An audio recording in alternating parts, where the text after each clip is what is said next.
पोल factor news deadline Punjab के इस खास इलैक्शन एनालिसिस रिपोर्ट के तहत एक बार फिर मैं रितेश लकी हाज़र हाँ। तो अज एक बार फिर गल करने की लोड़ पै रही है कादियां विधान सभा सीट उत्ते।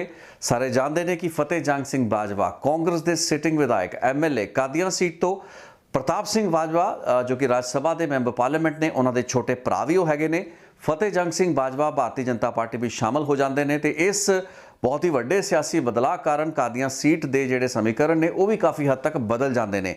एक बहुत ही महत्वपूर्ण सीट मनी जा रही सी ते इत्थे दोवें भरावां दी आपस दे विच टक्कर समझ विच आ रही सी। लग रहा सी भी बाजवा परिवार के ही दो भरा प्रताप अते फतेह एक दूसरे के सामने ने ते कांग्रेस की टिकट लई झगड़ा या लड़ाई होएगी।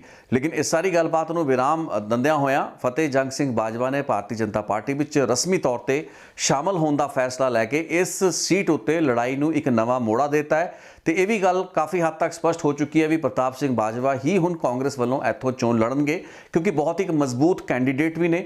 उन्होंने दावा पहला तो ही काफ़ी मजबूत सी। उन्होंने भरा फतेह जंग बाजवा जो कि उन्होंने छोटे भरा ने उन्होंने जी परफॉर्मेंस पक्षों कह लीए बतौर एक विधायक मान के चलीए उसके खिलाफ एंटी इनकम्बेंसी का एक बड़ा वड्डा माहौल भी बनता हुआ नज़र आ रहा सी।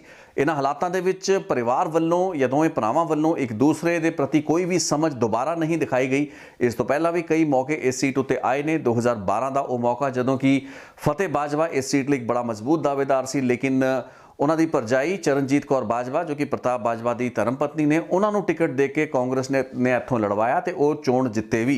आप बीती रिपोर्ट के दायरे दे विच इस चीज़ को समझने की कोशिश भी की सी कि कादियां सीट का इतिहास की है। मैंने उस उत्ते दोबारा जाने की लोड़ नहीं है। उसलिए तुसी पुरानी रिपोर्ट नूं जो कि इस वीडियो के सजैसटिड वीडियो लिंक दे विच तुहानूं दिस जाएगी, उस दे विच तुसी उस रिपोर्ट पर जा सकते हो। लेकिन जिवें मैं जिक्र किया सी उस रिपोर्ट दे विच कि दोवें भरा प्रताप सिंह बाजवा और फतेह सिंह बाजवा 2012 तो पहला जदों की हदबंदी नवीं हदबंदी तो पहला अलग अलग सीटों तो चोण लड़िया करते सी।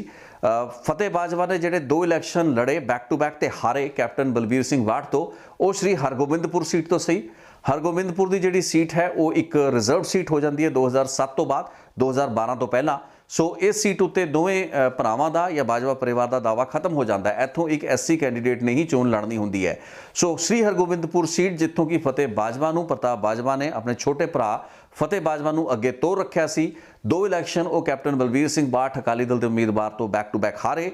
उन्होंने कादियां ही एक सीट बचती सी। लेकिन 2012 का जो इलैक्शन आया तो कादियां सीट उत्ते दावे की गल आई तो यह टिकट प्रताप सिंह बाजवा जो कि उस वक्त मैंबर पार्लीमेंट बन चुके होंगे ने गुरदासपुर तो 2009 तो 2014 की टर्म लई उन्होंने वालों अपनी पत्नी चरणजीत बाजवा नूं ही यह टिकट दवाती गई। इस तो बाद कादियां अते स्थानक जिहड़े लोग सन उन्होंने भी एक हैरानी की गल सी, क्योंकि फतेह बाजवा नूं काफ़ी देर तो पिच किया जा रहा सी। श्री हरगोबिंदपुर की सीट रिजर्व होने तो बाद ये समझ में आ रहा सी कि फतेह बाजवा हुण स्टेट की पॉलिटिक्स के विच आणगे ते जिहड़ी इलैक्शन है वह कादियां तो लड़नगे।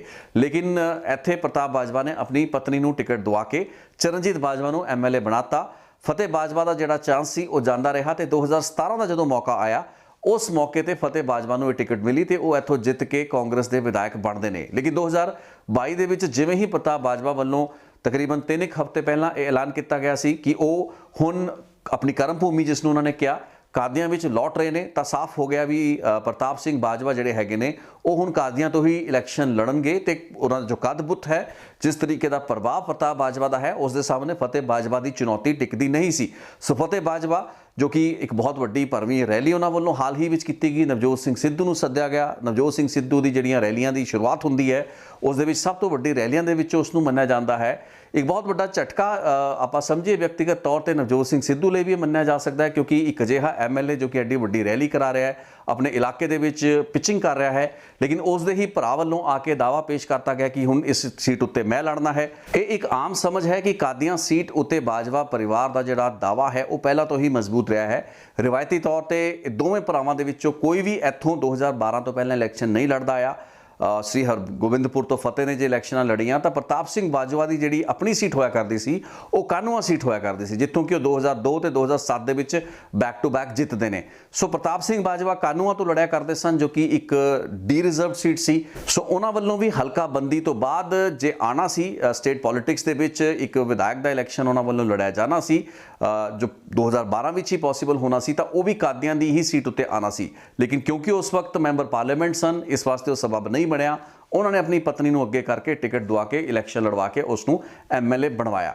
ਇਸ ਇਲਾਕੇ ਵਿੱਚ ਪ੍ਰਤਾਪ ਸਿੰਘ ਬਾਜਵਾ ਦੀ ਦੁਚਿੱਤੀ ਆਪਣੀ ਪਤਨੀ ਤੇ ਆਪਣੇ ਭਰਾ ਦੇ ਵਿੱਚ ਚੁਆਇਸ ਦੀ ਸੀ। ਜਦੋਂ ਉਹਨਾਂ ਨੂੰ ਪਹਿਲੀ ਚੁਆਇਸ ਕਰਨ ਦਾ ਮੌਕਾ ਮਿਲਿਆ 2012 ਦੇ ਵਿੱਚ, ਉਹਨਾਂ ਨੇ ਆਪਣੀ ਪਤਨੀ ਨੂੰ ਤਰਜੀਹ ਦਿੱਤੀ। 2017 ਵਿੱਚ ਵੀ ਪ੍ਰਤਾਪ ਸਿੰਘ ਬਾਜਵਾ ਨਹੀਂ ਸਨ ਚਾਹੁੰਦੇ ਕਿ ਫਤਿਹ ਬਾਜਵਾ ਇੱਥੋਂ ਇਲੈਕਸ਼ਨ ਲੜਨ, ਲੇਕਿਨ ਫਤਿਹ ਬਾਜਵਾ ਦੀ ਆਪਣੀ ਨੈਟਵਰਕਿੰਗ ਜਾਂ ਉਹਨਾਂ ਦੇ ਆਪਣੇ ਜਿਹੜੇ ਸੰਪਰਕ ਸਨ ਕਾਂਗਰਸ ਦੇ ਵਿੱਚ ਗਹਿਰੇ ਸਨ, ਕਿਉਂਕਿ ਸ੍ਰੀ ਹਰਗੋਬਿੰਦਪੁਰ ਸੀਟ ਤੋਂ ਕਾਫੀ ਲੰਮੇ ਸਮੇਂ ਤੋਂ ਲੜਾਈ ਲੜਦੇ ਤੇ ਹਾਰਦੇ ਆ ਰਹੇ ਸਨ। ਫਤਿਹ ਬਾਜਵਾ ਨੇ 2017 ਲਈ ਆਪਣੇ ਲਈ ਇਹ ਟਿਕਟ ਮੈਨੇਜ ਕਰ ਲਈ ਸੀ ਤੇ ਪ੍ਰਤਾਪ ਬਾਜਵਾ ਕੋਲ ਉਸ ਵਕਤ ਕੋਈ ਵੱਡਾ ਕਾਰਨ ਨਹੀਂ ਸੀ। ਉਹ ਇੱਕ ਮੈਂਬਰ ਪਾਰਲੀਮੈਂਟ ਦੇ ਰੂਪ ਵਿੱਚ ਕੰਮ ਕਰ ਰਹੇ ਸਨ। ਲੇਕਿਨ ਇਸ ਤੋਂ ਬਾਅਦ 2022 ਦੀਆਂ ਇਲੈਕਸ਼ਨਾਂ ਦੇ ਲਈ ਜਦੋਂ ਸੀਟ ਦੇ ਉੱਤੇ ਦਾਅਵੇਦਾਰ ਦੀ, ਕਾਂਗਰਸ ਦੀ ਟਿਕਟ ਦੇ ਦਾਅਵੇਦਾਰ ਦੀ ਗੱਲ ਆਉਂਦੀ ਹੈ, ਉਸ ਵਕਤ ਇਹ ਸਾਫ਼ ਸੀ ਕਿ ਪ੍ਰਤਾਪ ਬਾਜਵਾ ਹੁਣ ਸਟੇਟ ਪੋਲਿਟਿਕਸ ਵਿੱਚ ਆਉਣਾ ਚਾਹ ਰਹੇ ਨੇ।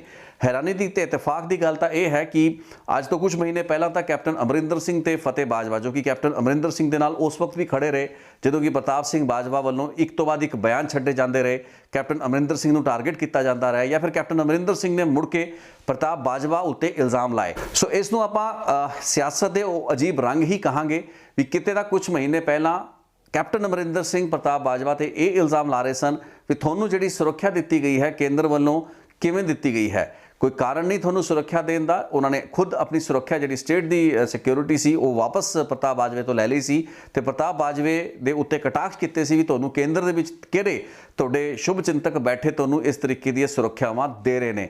ਉਸ ਤੋਂ ਬਾਅਦ ਪ੍ਰਤਾਪ ਬਾਜਵਾ ਵੀ ਕਾਫੀ ਭੜਕੇ ਸਨ। ਇਹ ਗੱਲਾਂ ਬਾਤਾਂ ਚੱਲਦੀਆਂ ਰਹੀਆਂ। ਫਤਿਹ ਬਾਜਵਾ ਹਮੇਸ਼ਾ ਹੀ ਕੈਪਟਨ ਅਮਰਿੰਦਰ ਸਿੰਘ ਦੇ ਨਾਲ ਇਸ ਸਾਰੀ ਲੜਾਈ ਦੇ ਵਿੱਚ ਖੜੇ ਨਜ਼ਰ ਆਏ ਤੇ ਅਖੀਰ ਦੇ ਵਿੱਚ ਹੋਇਆ ਕਿ ਉਹ ਪ੍ਰਤਾਪ ਬਾਜਵਾ ਜਿਸ ਉੱਤੇ ਇਲਜ਼ਾਮ ਲੱਗ ਰਹੇ ਸਨ ਵੀ ਬੀਜੇਪੀ ਦੇ ਲੀਡਰਾਂ ਦੇ ਨਾਲ ਗਿਟਮਿਟ ਥੋੜੀ ਜਿਹੀ ਸਿਆਸੀ ਉਹ ਕਰਦੇ ਨਜ਼ਰ ਆ ਰਹੇ ਨੇ, ਅੱਜ ਉਹ ਕਾਂਗਰਸ ਦੀ ਟਿਕਟ ਤੋਂ ਇਲੈਕਸ਼ਨ ਲੜਨਗੇ ਤੇ ਕੈਪਟਨ ਅਮਰਿੰਦਰ ਸਿੰਘ ਬੀਜੇਪੀ ਦੇ ਨਾਲ ਭਾਈਵਾਲ ਬਣ ਚੁੱਕੇ ਨੇ ਤੇ ਉਹੀ ਫਤਿਹ ਬਾਜਵਾ ਪ੍ਰਤਾਪ ਬਾਜਵੇ ਦਾ ਜਿਹੜਾ ਭਰਾ ਹੈ ਉਹ ਬੀਜੇਪੀ ਦੇ ਵਿੱਚ ਰਸਮੀ ਤੌਰ ਤੇ ਸ਼ਾਮਲ ਹੋ ਚੁੱਕਾ ਹੈ। ਸੋ ਬਹੁਤ ਹੈਰਾਨੀ ਦੀ ਗੱਲ ਹੈ। ਪੋਲਿਟਿਕਸ ਦੀ ਇੱਕ ਕੰਟਰਡਿਕਸ਼ਨ ਵੀ ਬੜੀ ਵੱਡੀ ਹੈ। ਕੁਝ ਮਹੀਨੇ ਤੇ ਕੁਝ ਹਫ਼ਤੇ ਇੱਕ ਬਹੁਤ ਵੱਡਾ ਗੇਮ ਚੇਂਜਰ ਸਾਬਤ ਹੋ ਸਕਦੇ ਨੇ। ਸਥਿਤੀਆਂ ਨੂੰ, ਤਸਵੀਰਾਂ ਨੂੰ ਬਦਲ ਕੇ ਰੱਖਣ ਦੀ ਸਮਰੱਥਾ ਰੱਖਦੇ ਨੇ ਤੇ ਉਹੀ ਤਸਵੀਰ ਕਾਦੀਆਂ ਹਲਕੇ ਦੇ ਵਿੱਚ ਵੀ ਬਦਲੀ ਹੈ। ਲੇਕਿਨ ਹੁਣ ਜਿਹੜਾ ਅਗਲਾ ਸਵਾਲ ਵੱਡਾ ਇਹ ਹੈ ਕਿ ਇਸ ਸੀਟ ਉੱਤੇ ਬਾਜਵਾ ਵਰਸਸ ਬਾਜਵਾ ਹੋਏਗਾ, ਯਾਨੀ ਕਿ ਪ੍ਰਤਾਪ ਬਾਜਵਾ ਤੇ ਫਤਿਹ ਬਾਜਵਾ ਇੱਥੋਂ ਇੱਕ ਦੂਸਰੇ ਦੇ ਸਾਹਮਣੇ ਨਜ਼ਰ ਆਉਣਗੇ। ਇੱਕ ਬੜੀ ਵੱਡੀ ਪੋਸੀਬਿਲਿਟੀ ਵੀ ਹੈ ਕਿਉਂਕਿ ਫਤਿਹ ਬਾਜਵਾ ਦਾ ਬੀਜੇਪੀ ਦੇ ਵਿੱਚ ਜਾਣ ਦਾ ਮਤਲਬ ਤੇ ਸਿੱਧਾ ਮਕਸਦ ਇਹੀ ਹੈ ਕਿ ਉਹਨਾਂ ਨੂੰ ਟਿਕਟ ਮਿਲੇ। ਬੀਜੇਪੀ ਦੀ ਟਿਕਟ ਉੱਤੇ ਜਿੰਨਾ ਵੀ ਉਹਨਾਂ ਨੇ ਵਿਅਕਤੀਗਤ ਆਧਾਰ ਆਪਣਾ ਇਸ ਸੀਟ ਉੱਤੇ ਬਣਾਇਆ ਹੈ ਉਸ ਦੇ ਸਿਰ ਉੱਤੇ, ਉਸ ਦੇ ਬੂਤੇ ਉੱਤੇ ਉਹ ਇਸ ਇਲੈਕਸ਼ਨ ਨੂੰ ਲੜਨਗੇ ਤੇ ਉਸ ਦੇ ਵਿੱਚ ਕੀ ਉਹ ਆਪਣੇ ਭਰਾ ਪ੍ਰਤਾਪ ਬਾਜਵੇ ਦਾ ਹੀ ਨੁਕਸਾਨ ਕਰਨਗੇ। ਸੋ ਦੋਵੇਂ ਭਰਾਵਾਂ ਦੇ ਵਿੱਚ ਕੋਈ ਭਰਾਵਾਂ ਵਾਲੀ ਗੱਲ ਤਾਂ ਬਚੀ ਨਹੀਂ ਹੈ ਤੇ ਸਿਆਸਤ ਦੇ ਵਿੱਚ ਦੋ ਸਕੇ ਭਰਾ ਆਪਸ ਦੇ ਵਿੱਚ ਇਲੈਕਸ਼ਨ ਇੱਕ ਦੂਸਰੇ ਦੇ ਖਿਲਾਫ ਲੜਦੇ ਨਜ਼ਰ ਆਉਣਗੇ। ਹਾਲਾਂਕਿ ਪੰਜਾਬ ਦੇ ਵਿੱਚ ਪਹਿਲਾਂ ਵੀ ਬਥੇਰੀਆਂ ਐਸੀਆਂ ਮਿਸਾਲਾਂ ਨੇ। ਅਸ਼ਵਨੀ ਸੇਖੜੀ ਗੁਆਂਢੀ ਜਿਹੜਾ ਹਲਕਾ ਹੈ ਬਟਾਲਾ, ਉਸ ਦੇ ਵਿੱਚ ਉਹਨਾਂ ਦੀ ਆਪਣੇ ਭਰਾ ਦੇ ਨਾਲ 36 ਦਾ ਅੰਕੜਾ ਸਿਆਸੀ ਤੌਰ ਤੇ ਰਿਹਾ ਤੇ ਉਹਨਾਂ ਦੇ ਭਰਾ ਨੇ ਉਹਨਾਂ ਦੇ ਖਿਲਾਫ ਇਲੈਕਸ਼ਨ ਲੜੇ ਨੇ। ਸੋ ਕਾਦੀਆਂ ਸੀਟ ਉੱਤੇ ਵੀ ਕੀ ਬਾਜਵਾ ਭਰਾ ਜਿਹੜੇ ਹੈਗੇ ਨੇ ਸਕੇ ਦੋਵੇਂ ਭਰਾ ਇੱਕ ਮਾਰੇ ਜਾਏ ਆਪਸ ਦੇ ਵਿੱਚ ਇੱਕ ਦੂਸਰੇ ਦੇ ਸਾਹਮਣੇ ਲੜਨਗੇ ਤੇ ਇੱਕ ਦੂਸਰੇ ਦਾ ਨੁਕਸਾਨ ਕਰਨਗੇ। ਇਹ ਵੇਖਣ ਵਾਲੀ ਗੱਲ ਹੋਏਗੀ ਤੇ ਜਿਹੜਾ ਵੀ ਕਾਂਗਰਸ ਦਾ ਮਜ਼ਬੂਤ ਬੈਂਕ ਹੈ, ਵੋਟ ਬੈਂਕ ਹੈ, ਯਾਨੀ ਕਿ ਪ੍ਰਤਾਪ ਬਾਜਵੇ ਨੇ ਇੱਕ ਬਹੁਤ ਲੰਮਾ ਚੌੜਾ ਸਮਾਂ ਇੱਥੇ ਕੰਮ ਕਰਕੇ ਆਪਣਾ ਆਧਾਰ ਬਣਾਇਆ ਹੈ। ਫਤਿਹ ਬਾਜਵਾ ਬੀਤੇ ਤਕਰੀਬਨ 10-12 ਸਾਲਾਂ ਤੋਂ ਇੱਥੇ ਕੰਮ ਕਰ ਰਹੇ ਨੇ। ਸੋ ਇਹ ਦੋਨਾਂ ਨੇ ਜਿਹੜੇ ਆਪਣੇ ਨਾਲ ਵਰਕਰ ਕਾਂਗਰਸ ਦੇ ਜੋੜੇ ਨੇ ਉਹਨਾਂ ਨੂੰ ਕਿਵੇਂ ਹੁਣ ਇਸ ਕੰਟਰਡਿਕਸ਼ਨ ਦੇ ਵਿੱਚ ਆਪਣੇ ਨਾਲ ਜੋੜ ਕੇ ਰੱਖਣ ਦੇ ਵਿੱਚ ਇਹ ਲੀਡਰ ਕਾਮਯਾਬ ਰਹਿਣਗੇ, ਇਹ ਵੇਖਣ ਵਾਲੀ ਗੱਲ ਹੋਏਗੀ। ਆਮ ਆਦਮੀ ਪਾਰਟੀ ਅਤੇ ਅਕਾਲੀ ਦਲ ਲਈ ਵੀ ਹੁਣ ਨਵੀਆਂ ਸੰਭਾਵਨਾਵਾਂ ਕਾਦੀਆਂ ਸੀਟ ਉੱਤੇ ਖੜੀਆਂ ਹੁੰਦੀਆਂ ਨੇ। ਵੇਖਣ ਵਾਲੀ ਗੱਲ ਹੋਏਗੀ ਵੀ ਇਸ ਸੀਟ ਉੱਤੇ ਹੁਣ ਇਹ ਦੋਵੇਂ ਪਾਰਟੀਆਂ ਜਿਹੜੇ ਉਮੀਦਵਾਰ ਉਤਾਰਦੀਆਂ ਨੇ ਉਹਨਾਂ ਲਈ ਇੱਕ ਪਲੱਸ ਇਹ ਹੋਏਗਾ ਕਿ ਬਾਜਵਾ ਪਰਿਵਾਰ ਦੀ ਜਿਹੜੀ ਸ਼ਕਤੀ, ਮਜ਼ਬੂਤ ਸਾਂਝੀ ਸ਼ਕਤੀ ਕਾਂਗਰਸ ਦੇ ਵੋਟ ਬੈਂਕ ਦੀ ਸ਼ਕਲ ਵਿੱਚ ਹੋਇਆ ਕਰਦੀ ਸੀ, ਇਸ ਵਕਤ ਉਹ ਵੰਡੀ ਹੋਈ ਨਜ਼ਰ ਆਏਗੀ। ਫਤਿਹ ਬਾਜਵਾ ਬੇਸ਼ੱਕ ਕਾਂਗਰਸ ਦਾ ਵੋਟ ਆਪਣੇ ਨਾਲ ਨਾ ਰੱਖ ਸਕਣ ਲੇਕਿਨ ਵਿਅਕਤੀਗਤ ਆਧਾਰ ਉੱਤੇ ਉਹਨਾਂ ਨੇ ਵੀ ਆਪਣੇ ਨਾਲ ਕਾਫੀ ਵਰਕਰ ਜੋੜਿਆ ਹੈ।